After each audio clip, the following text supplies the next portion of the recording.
Hi, it's Danny here, and I've got a very quick video to share with you today. Just wanted to go through an idea that's previously been on my YouTube channel, but I didn't have any explanation to go in front of it. And this is an idea for building a simple food chain using basically plastic cups.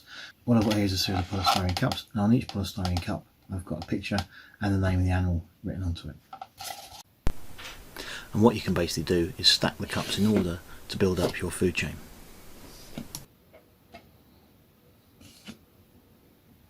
Now you could have a whole range of these cups laid out on the table, so you could have different combinations of food chains built. So depending on what the children want to do, they could pick a different plant and a different insect, a different mammal, maybe a different top carnivore as well. So you can play around with different combinations to see who can have different combinations. You could give each child one plastic cup, and they have to find other children in the classroom to form a food chain with, so they might get into groups of 3, 4 or 5 and build a little food chain and stack their cups together.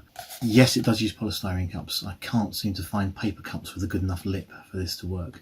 If you know of any out there, please let me know. But the beauty is I'm reusing these polystyrene cups. They're not single use and going into landfill. I'm stopping them from going to landfill, so I use these over and over again. So it's quite green in that respect. If you've used it, let me know. If you've got other things that you can do with a polystyrene cup for teaching science, please let me know in the comments below. If you like this tip, please subscribe. Please click the bell to be notified when I have more videos, and I'll have some more science ideas coming up pretty soon. Thanks for listening.